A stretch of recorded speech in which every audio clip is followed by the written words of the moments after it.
Hello everyone, good evening, and we hope you're all well, or good day depending where you are.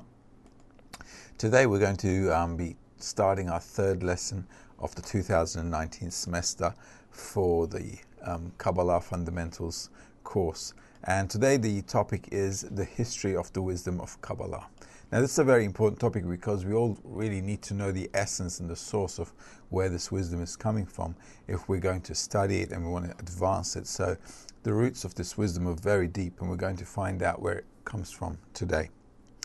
Now, the history of the wisdom of Kabbalah. As we study the wisdom of Kabbalah, we're going to discover that the wisdom is actually talking about the laws of nature.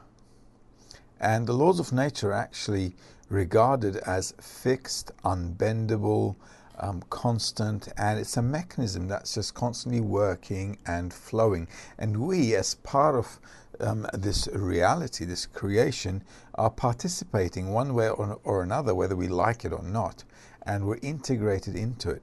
So when we take a look at the whole of reality, we're not just taking a look at ourselves, but we're just taking a look at ourselves inside this reality as part of this reality and as a functioning part of this reality. So this is very important that we understand, and where this wisdom came about, because at the end of the day, if we're talking about the laws of nature, the birth of this wisdom then originates to the person who discovered the laws of nature and who discovered how this whole system works.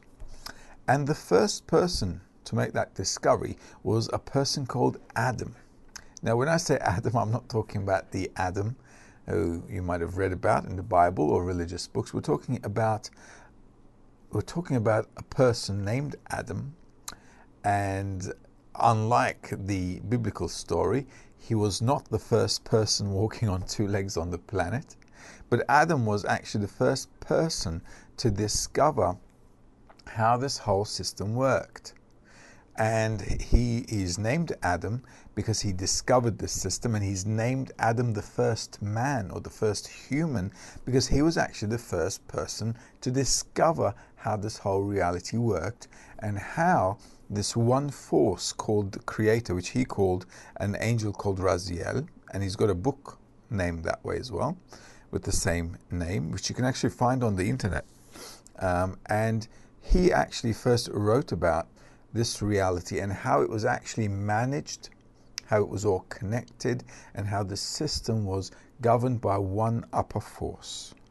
Now, this one upper force is sometimes called the Creator, sometimes called the Light, sometimes called, God, Allah, Elohim. It doesn't matter what you call it. At the end of the day, this person called Adam, about 5,770, was it 778?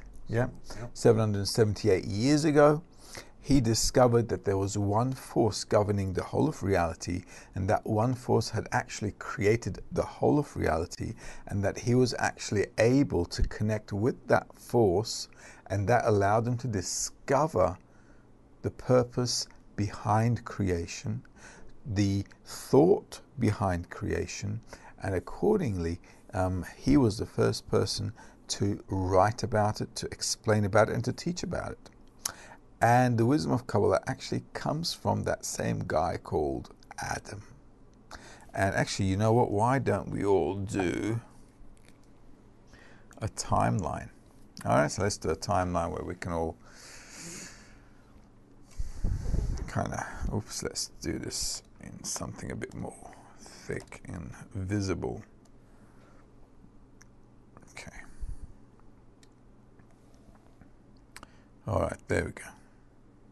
I hope you guys can all see that. So let's draw a timeline, okay? So the first person to discover this force was a guy called Adam. And Adam lived 5,778 years ago, all right, from our time. And he discovered that there was a creator, there was a force behind everything. And his name actually is Adam because the way he described it was Well, look, you can only discover this force if you're actually similar to it. And that was the whole perception that gave them the ability to open up this new perception by being actually similar to the laws that were governing nature. And that's why Adam, the name Adam, actually comes from the word in Hebrew, la Adam. And it means to be similar.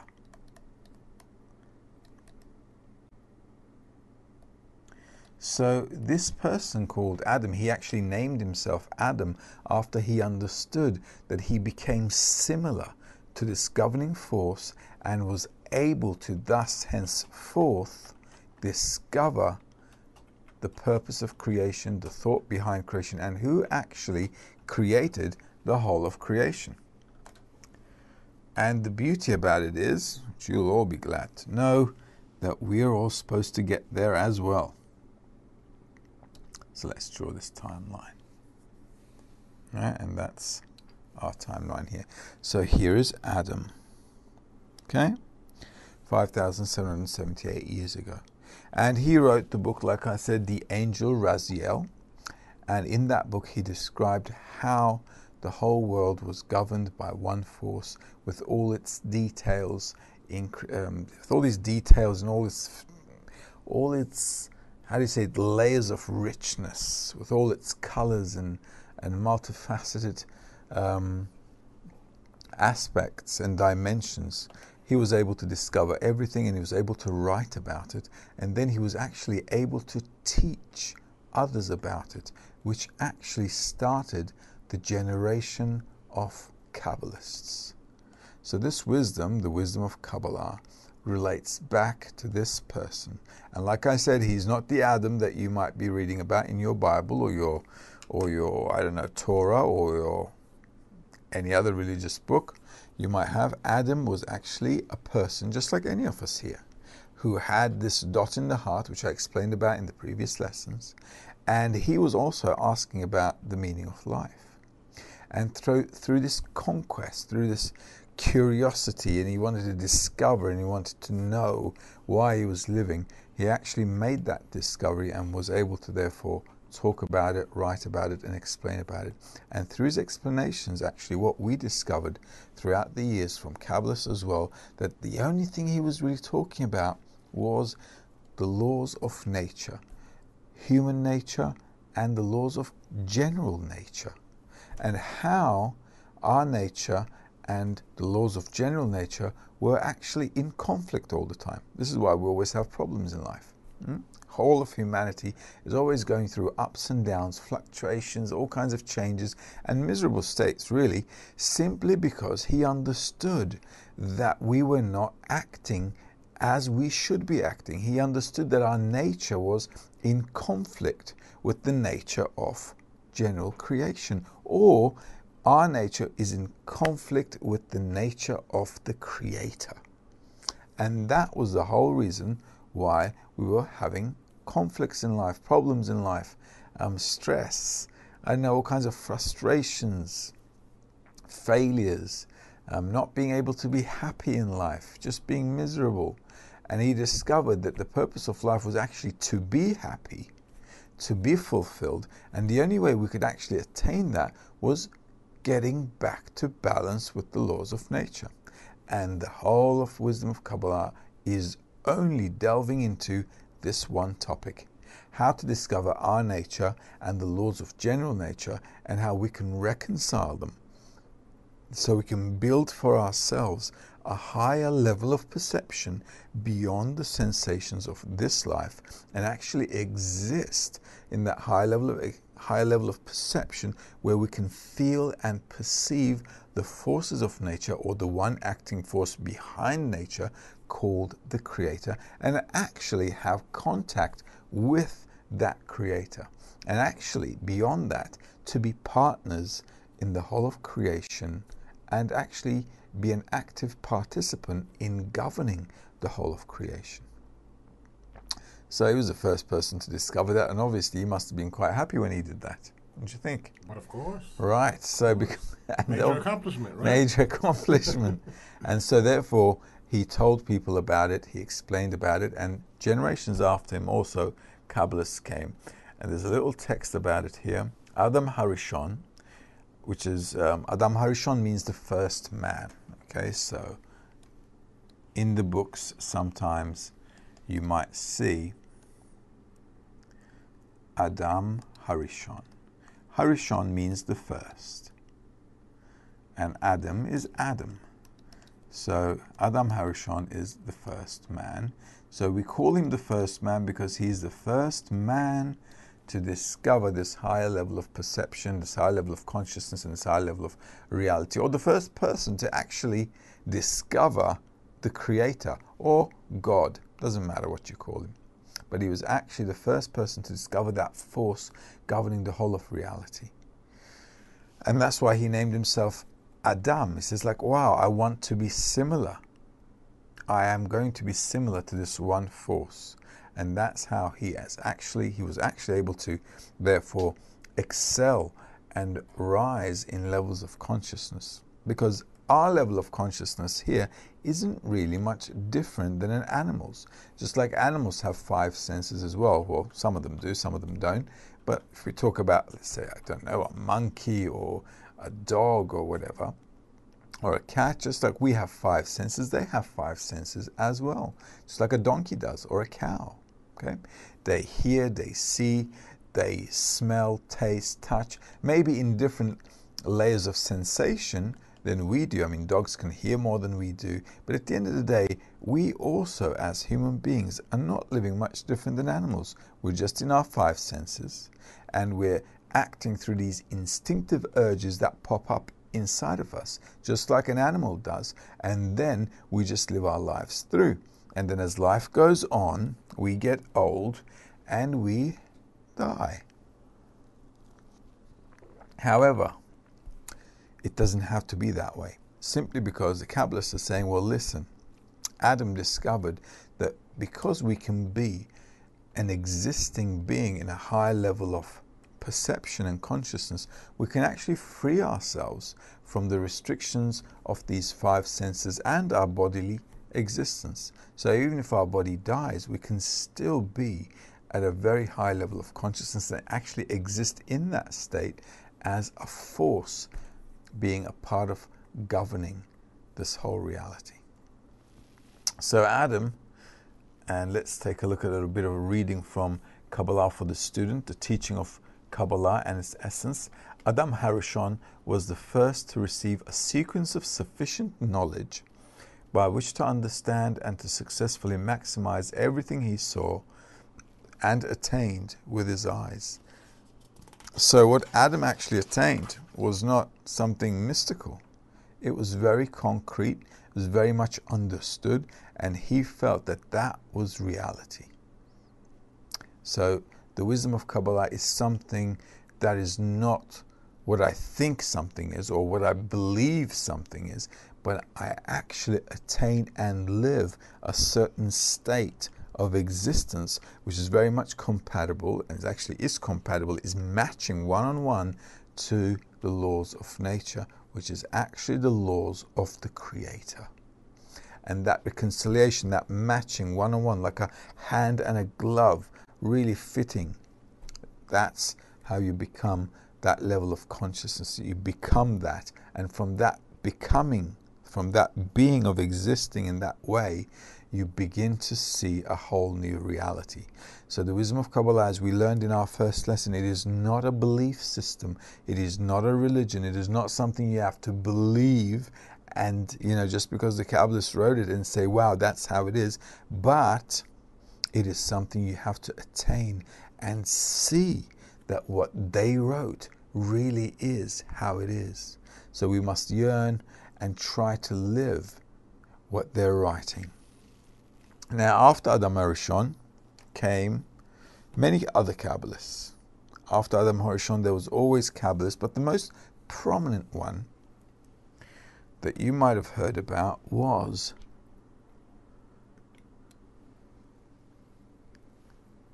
called Abraham. Oops, let's just make this a little thinner.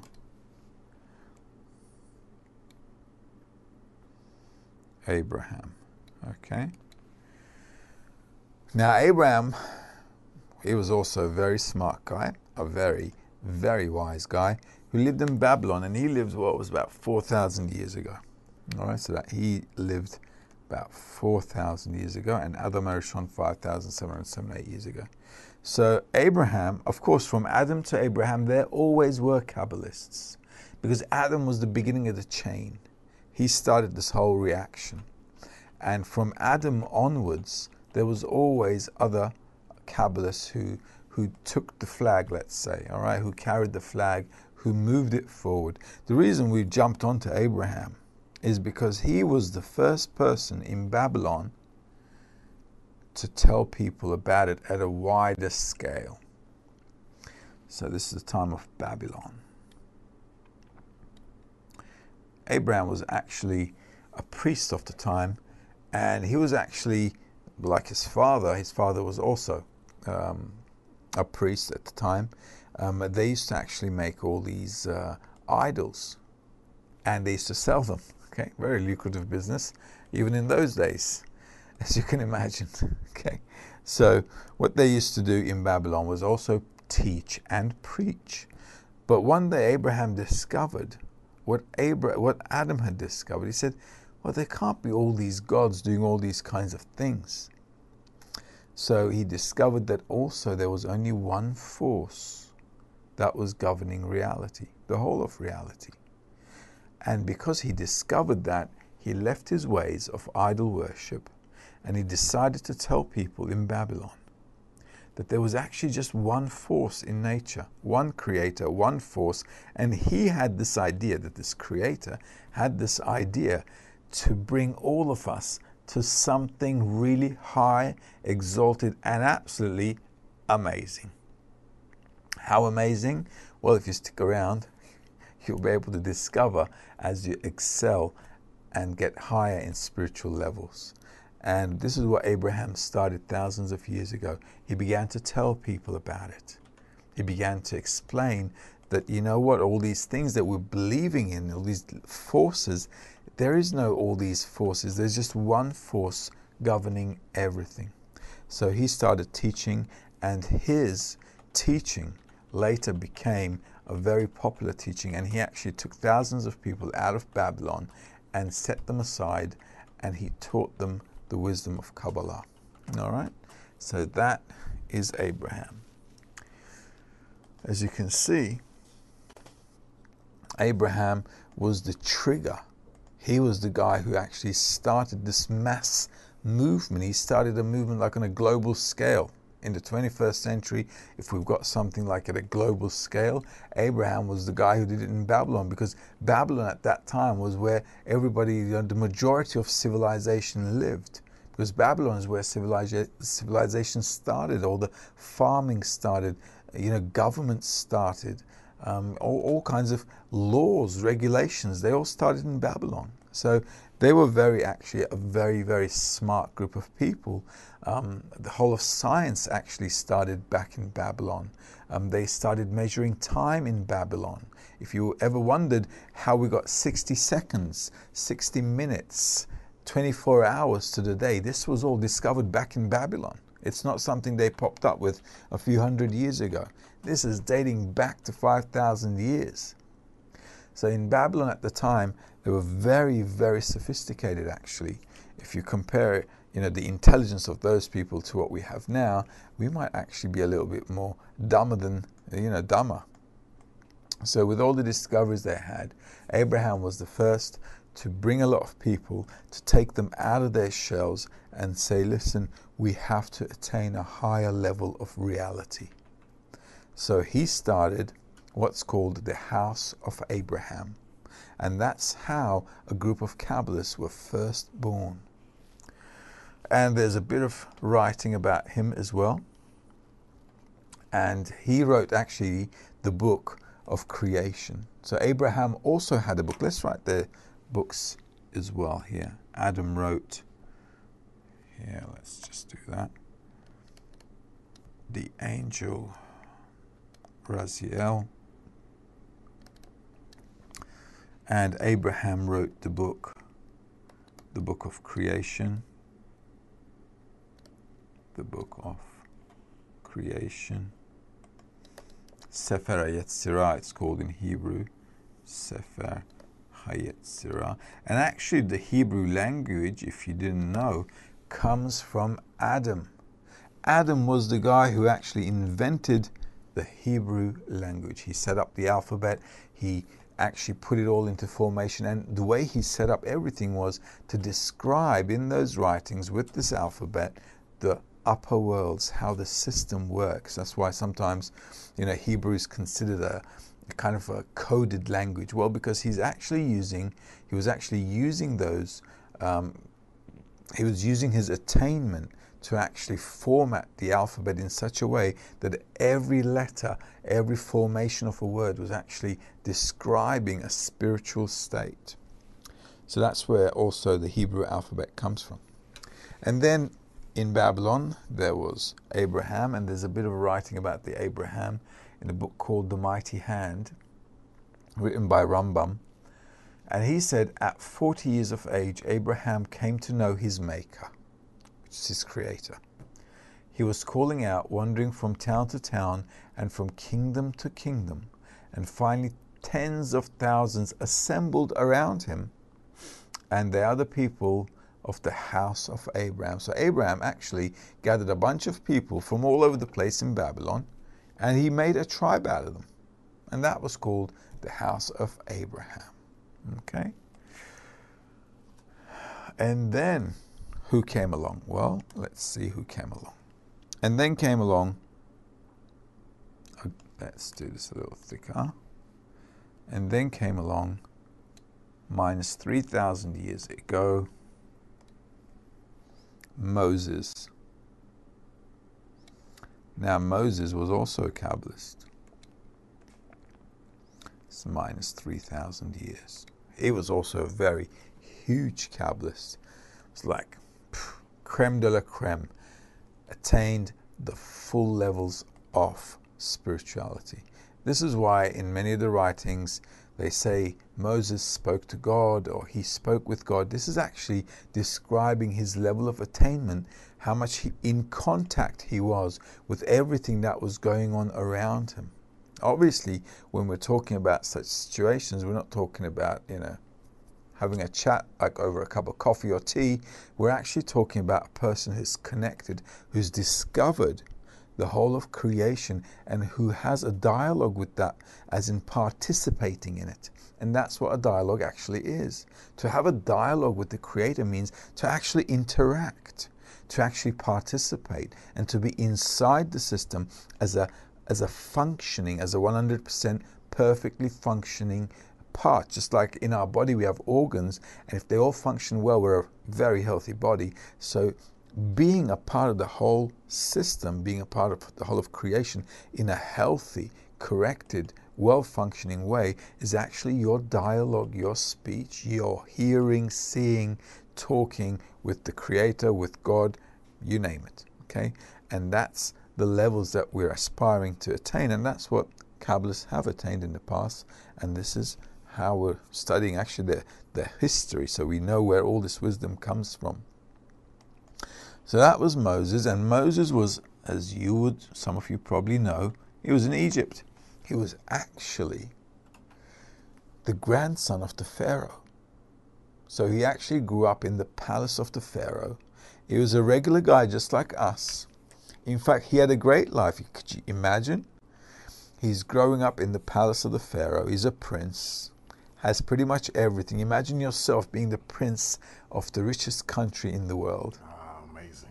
All right, I can see your imagination's going all over the place, Going Anthony. wild, Okay. yeah. Just try to put a restriction on it. Okay. So what happens is, imagine you have such a great life. Everything is great. You have everything that life at that time could possibly offer you. But there's a question in your heart that says, well, why am I living? I have everything I want in life. I have a really good life. I'm the Prince of Egypt. But why am I not satisfied with my life? Why does my life feel empty? Moses had the same question, Abraham had the same question, Adam had the same question, and any student of Kabbalah who comes seriously to study the wisdom of Kabbalah will have the same question. He'll ask himself or herself, what is the meaning of my life? Who am I? Why am I living? What's the purpose of all this creation? How come I'm just not happy with my life? Why can't I be satisfied with my life? All these inner questions are the sign that a person is developing that point in the heart who wants to discover the purpose of creation, the meaning of life. And Moses, just like all of us, was asking the same question. And that's how he also discovered everything. So Moses, 3,000 years ago, and he wrote, some of you would know, the Torah. That's right. So he wrote the Torah. Now, Torah is not just the name of a book. It comes from two words, Torah and Horah. One is lighting, enlightenment, or the other one is a manual. So Torah means actually a manual to be enlightened, a manual to get the light. Okay? So that's how you should actually look at it. It's not just the name of a book. It has a meaning behind it, and this meaning should really resonate inside of us. So Torah isn't just the name of a book. Torah is actually a method. It's a way of studying the laws of nature so you can actually become enlightened and be a part of that process called creation and exist in a higher level of consciousness. All right, so it's not a history book, as some people make it out to believe. It's not a book about morals. There's no room for morals in spirituality because morals belong to this world. In spirituality, we want to discover everything behind this world, everything that's affecting this world. We want to discover all the reasons and the causes for what's happening here as a consequence. Okay? So a lot of people treat the book of Torah as some kind of a history book about the people of Israel or some book of morals and so forth. No, no, no. It's talking about just one thing. It's talking about how one individual person, such as yourself, can attain a much higher level of existence. And that is the only thing it's talking about. A spiritual book, an authentic, genuine spiritual book, has no reason to be talking to us about this world because we already see this world. What's there to talk about? What we should be striving to discover is the reason for this world and what we can do about it and what we need to do about it to come to the reason of this world, to the purpose of this world, to the purpose of creation. So all these books that I talked about, although they may on the outside when we read them superficially seem like we're talking about this world, none of them carry a word that relates to this world. All right, so that's Moses for you. Now, let's read something about Moses. All right, what do we have here? A speech for the completion of the Zohar. In our generation, this is an article that was written by Baal Sulam, which we're going to get to in a minute. Yehuda Ashlag is Baal Sulam, and we study all his sources. I'm going to get to that in a minute. And he wrote, we have been rewarded with the revelation of the book of Zohar, which we're going to come to right now, which is the beginning of the realization of the verse, and they shall teach no more every man his neighbor and every man his brother, saying, know the Lord, for they shall all know me from the least of them unto the greatest of them. What does that mean? Well, it means all of us in reality, 8 billion people on the planet, must come to discover the Creator. Now, I don't know if there's going to be 8 billion people tomorrow, or in 10 years, we might be 9 billion, or if something bad happens, we might be 3 billion or 4 billion. We don't know. But what it's talking about is something very important here. that the book, all the books that are talking about spirituality, are only trying to explain to us how the purpose of creation for humanity is to discover this creator while we're living in this world. Okay? Contrary to the religions who say something is going to happen after we die. Okay? In case you want to hear the truth, let me just stick it in there somewhere. When we die, nothing happens. Okay? So we should stop hoping about something that's going to happen after we die, because nothing will happen when we die. Everything should happen while we're living in this world. Otherwise, you defeat the purpose of creating this world. Why create it if nothing's going to happen here? So we must attain a full level of consciousness while exactly from zilch level of consciousness, from zero consciousness to maximum consciousness while we're living in this body, on this planet, in this reality. And the next great guy to write about this was a guy 2,000 years ago, and his name was Rashbi. Rashbi is known as Shimon Bar Yochai. And he wrote an amazing book which you can study with us if you stick around. He wrote this really good book, a fabulous book called Zohar. Okay. And the book of Zohar, Zohar means actually Zeira Eliyah. It means an upper radiance.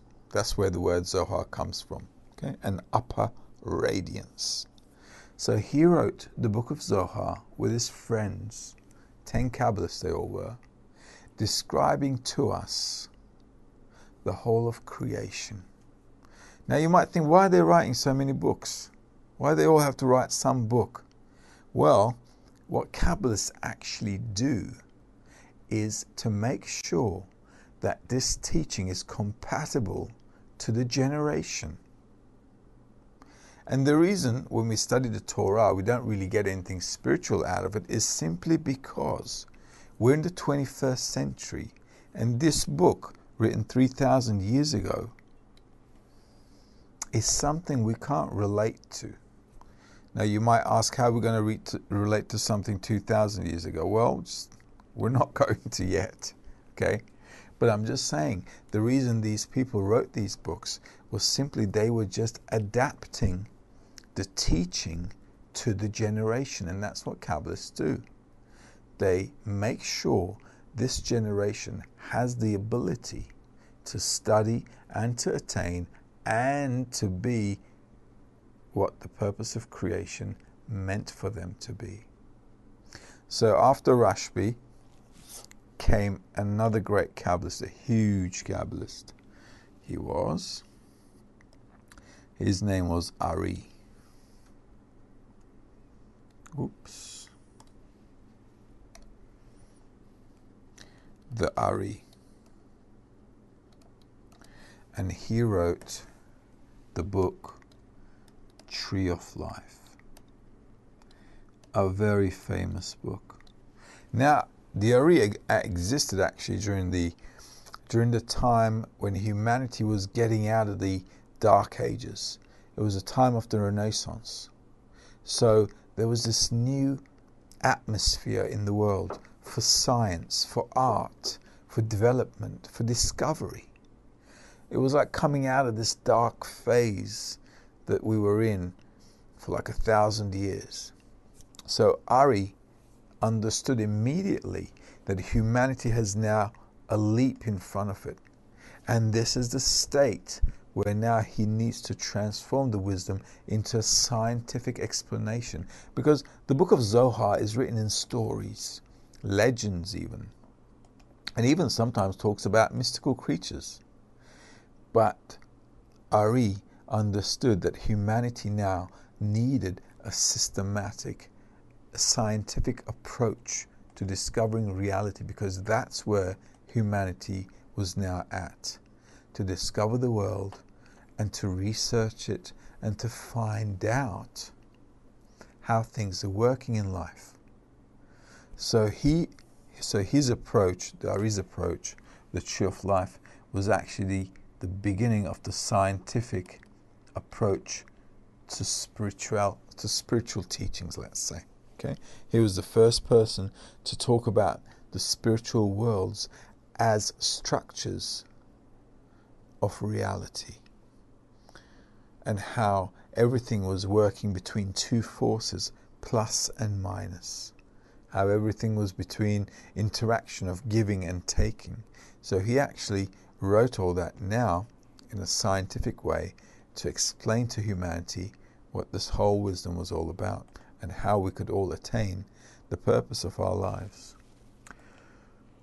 Okay, so the tree of life, and he was in what? The 16th century. 16th century. All right, so that's the Ari. And let's read something about that. The Ari's predecessors were not given permission from above to disclose the interpretations of the wisdom, and that he was given this permission. And also, this does not distinguish any greatness or smallness at all, since it is possible that the virtue of his formers was such greater than the Ari's. But they were not given permission for it all. For this reason, they refrained from writing commentaries that relate to the actual wisdom, but settled for brief intimations that were not in any way linked to one another. For this reason, since the book of Ari appeared in the world, all who study the wisdom of Kabbalah have left their hands from all the books of the Ramak, who was also a great Kabbalist, and all the first and the great ones that preceded the Ari, as it is known among those who engage in this wisdom. They have attached their spiritual lives solely to the writings of the Ari, in a way that the essential books considered proper interpretations of the wisdom are only the book of Zohar, the Tikkunim, and following them, the book of the Ari. So basically, the Tikkunim part is actually a part of the Zohar, by the way. So the most essential books for us in the wisdom of Kabbalah are the book of Zohar. Here we are. And also the tree of life. So once Ari wrote the tree of life, all the Kabbalists started to study this book, because he was actually describing all the levels of spirituality in a very concise, in a very detailed way. Now, the reason a Kabbalist would detail it is actually for the student to start to attain everything in a more detailed way. Now, the advantage of such a study is you save yourself a lot of suffering. When I say a lot of suffering, you save yourself time, actually. That's what you do. So the whole idea of a Kabbalist writing a book is actually to give you the opportunity to discover all the details as best you can, so that you don't have to go through this continuous grief of what else is there and this and that. So he's like guiding you along. Obviously, the book doesn't tell you the whole details of everything, because it will be just probably a few million books there, just explaining the whole of reality. But what he does is he gives you the steps along the way that you need to take, and as you take those steps, then you can add your own you can add your growth into it, because all of us are individuals, and just like our faces are all different, we're all different in terms of how we will perceive reality.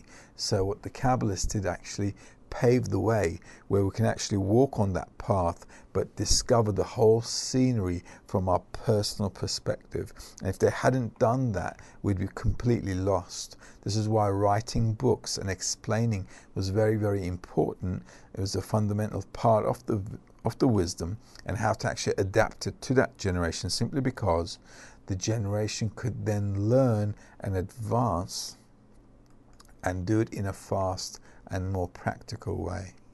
So they really worked for our benefit to all describe this whole state that we're going to be going through.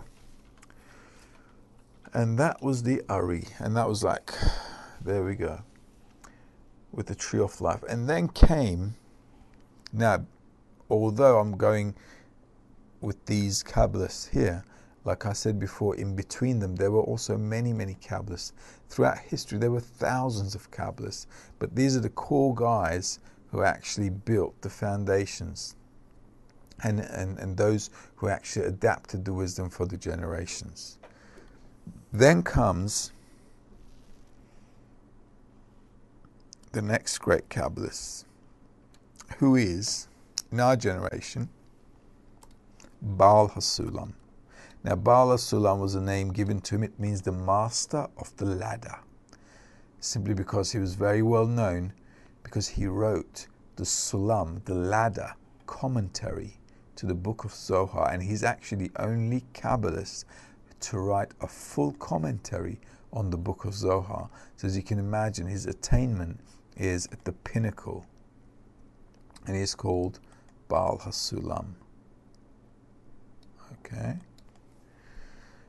His also name was Yehuda Ashlag. Yehuda Ashlag. And he was the greatest Kabbalist of the 20th century.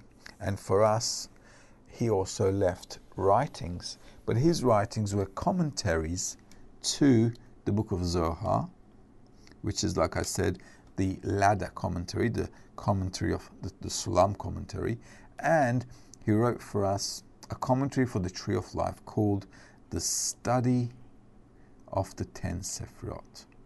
Study of the 10 Sefirot. And he also left for us many articles.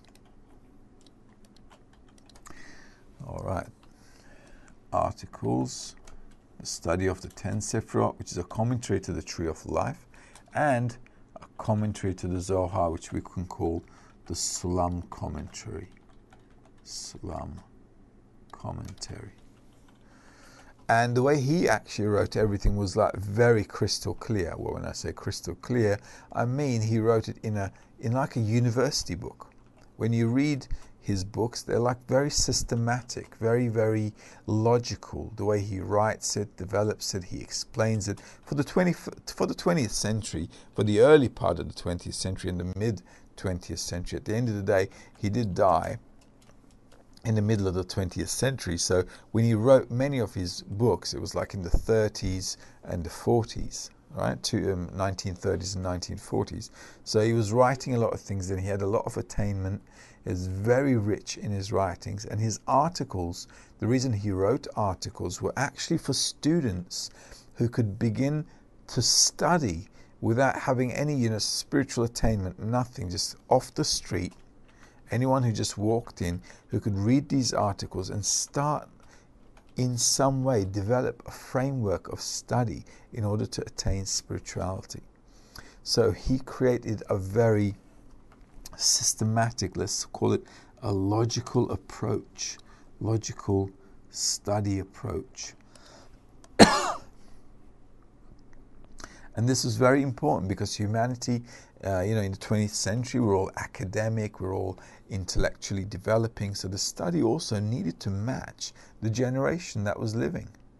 And that's what he did. He matched everything. He made it really like studying a course at university or at school. And his articles were a really great introduction, like really took you by the hand and explained to you everything in simple words, and told you about the purpose of life, why you need to attain it, how you can attain it, and what you can do about it. And then we've got Rabash. Now Rabash was Baal HaSulam's student. Rabash. And he was actually Baal HaSulam's son as well. So he was called Shalom Halevi Ashlag. Shalom Halevi Ashlag. Okay, Rabash. And Baruch Ashlag, actually, let's call it, because he was more known as Baruch Ashlag. Let's just do that. Rabash. Baruch Ashlag. It'll fit here better as well. Rabash. Baruch Ashlag. Okay? And he left us a bunch of articles, which if you study with us, you're going to love them. Because he's the only Kabbalist, the last, to actually write articles for a group of people and tell them exactly how they should be doing it as a group of friends. So he's the only Kabbalist to have ever written step by step how to build a group of people from scratch and make something spiritual out of them. So his articles are priceless. All these books are priceless, but Rabash, you're really going to resonate with Rabash when you start, reading and studying him. He's just going to be talking our language, and he is just amazing because he's the guy who just opens up the doors for us.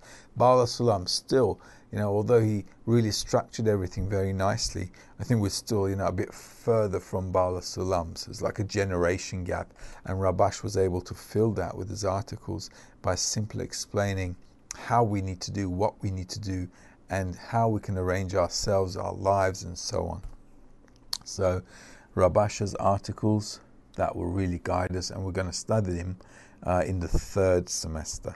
Okay, so once we're done with the fundamentals, we're going to be digging deep into Rabash, because that's where we're going to learn how to work as a group of friends, and to really use the principles of Rabash to advance in spirituality. All right, that's how it is. And that's it. They were both in the 20th century. Well, maybe I'll just leave it at that.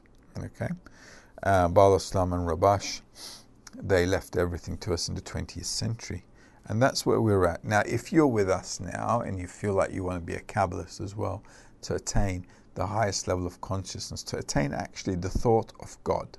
All right, so if you're thinking about it, how it is, let me define it, let me make it really crystal clear. There's one force, call it God, I don't know, Allah, Elohim, whatever you got. One force, one light, one creator. The purpose of life is to attain his thought and to attain his nature, so we can be adaptable to him in order for us to have a connection with him. And so if you want to study the wisdom of Kabbalah, and you think that this is a worthwhile thing to do, which is actually the purpose of creation, you with your dot in the heart have now an opportunity to become a chain, a link in the chain, let's say, a link in the chain of Kabbalists that have come all the way from Adam, thousands of years,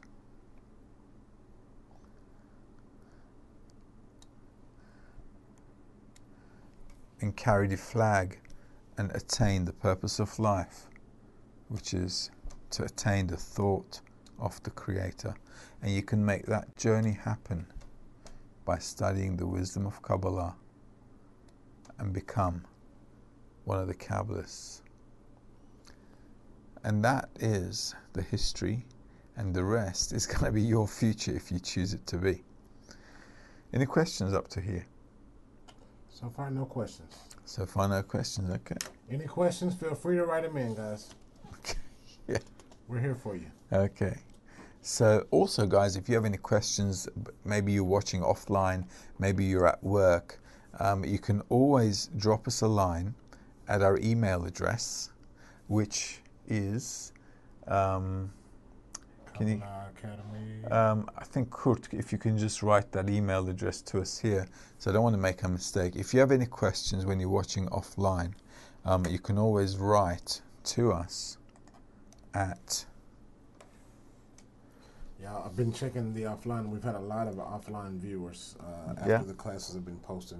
110 for the last class, 280 for the one before that. So, and the number's still growing. People are still logging in and watching. So, if you have anything, feel free to send questions into the email. Okay, so what's that email address, Kurt? If you can send that to us, and I'll write it here, and that way we can answer your question in the next lesson as well. So feel free to really drop those questions in. So this is basically, in a nutshell, the history of the wisdom of Kabbalah. Started with a guy called Adem, and it's going to end up with you if you attain it and you want to carry on studying it. And as described by Kabbalists, the purpose of life is to actually attain this perfection, so that everyone can actually come to fulfill their destiny, which is to attain that highest level of consciousness, which is the Creator. And before we forget, that address, the email address is Africa@Kabbalah.academy. That's Africa@Kabbalah.academy. Is that the only one? Because we also have an Asia one, yes? So, Africa at Kabbalah.academy.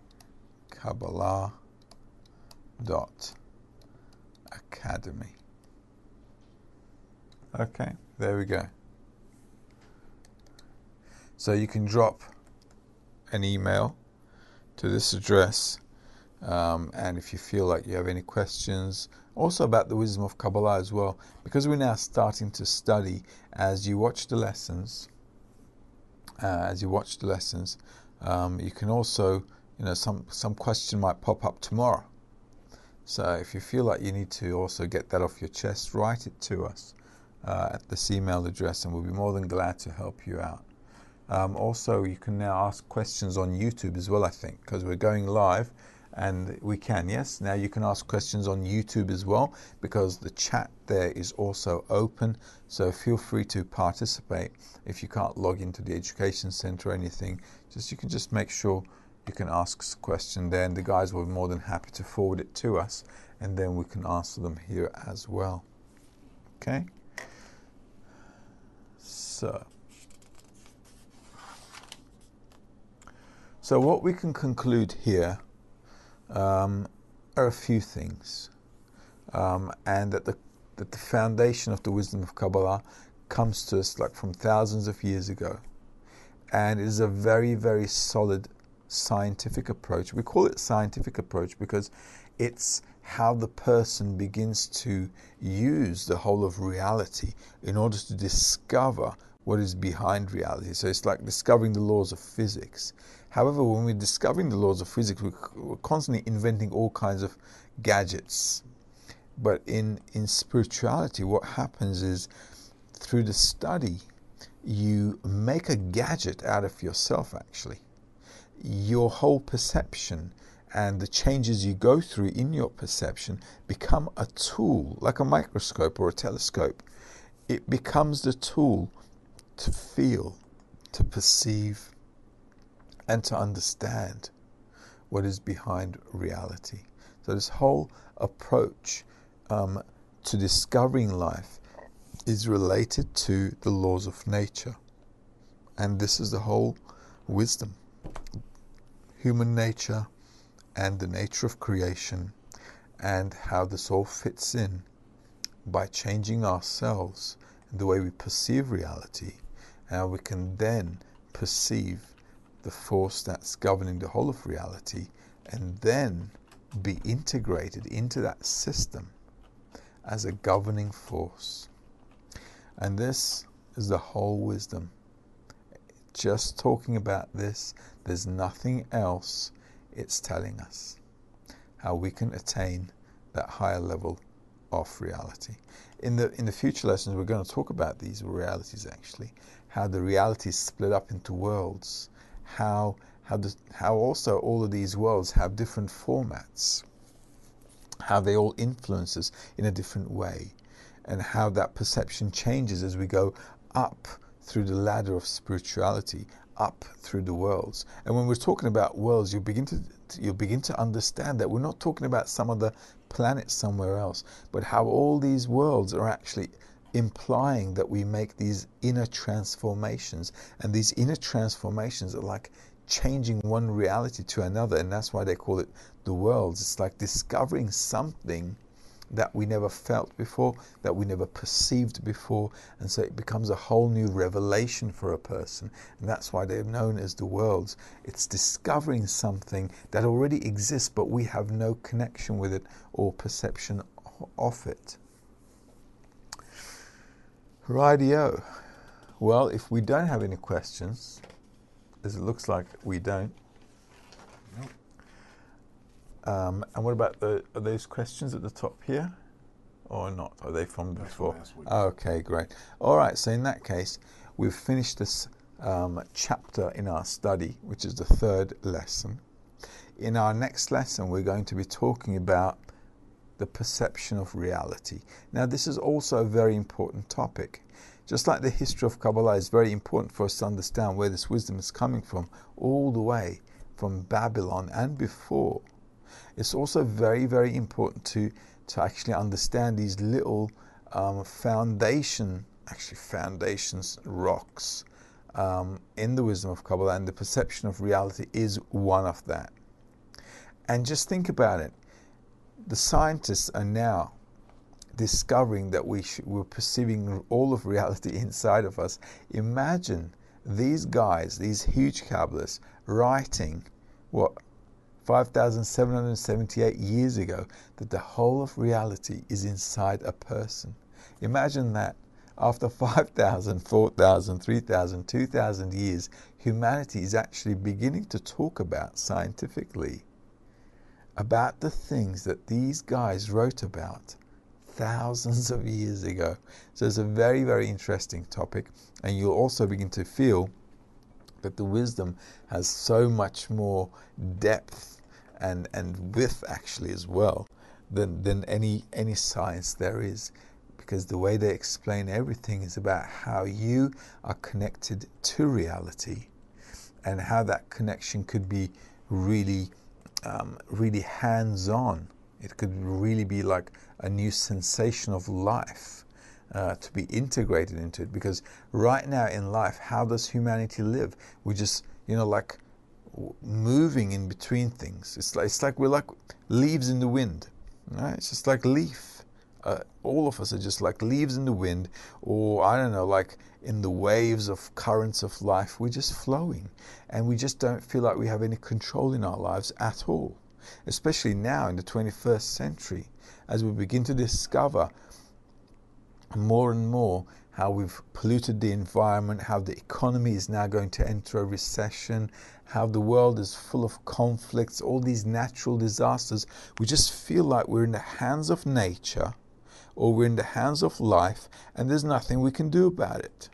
And this is actually a perfect time to study the wisdom of Kabbalah, because now, by studying the wisdom of God, you can actually understand where you can influence your life and take the reins of your destiny into your own hand.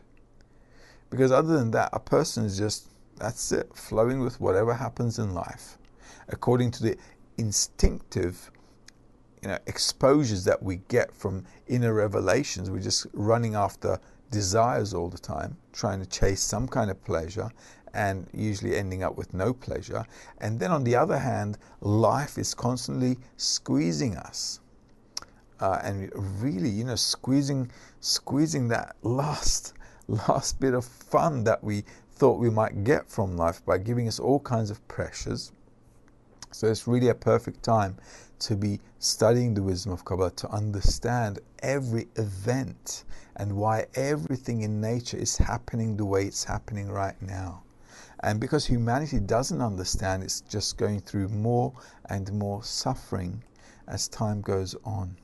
And we'll see an increase in that over time, because that's how the economy is going right now, with the whole world economic crisis. As you can see, we've got all kinds of messes all over the place, and also the environment as well. And probably you've also been reading in the newspapers as well. There are all kinds of natural disasters all around the world. There are all kinds of floods all over the world.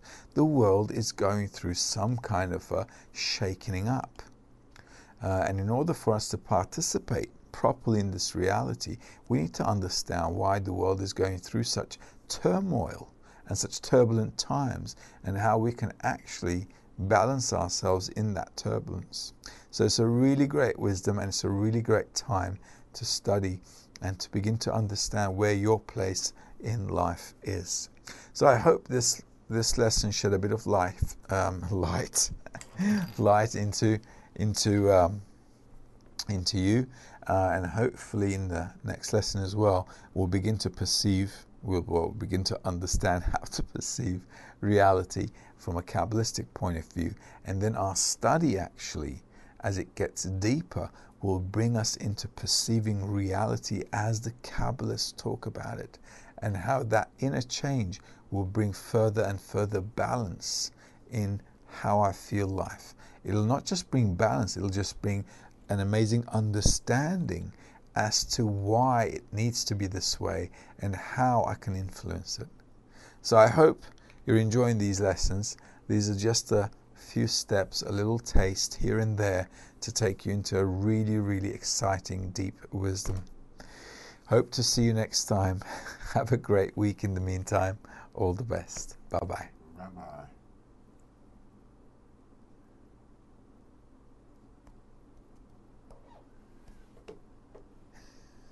Shmuel, we finished the lesson. Thank you.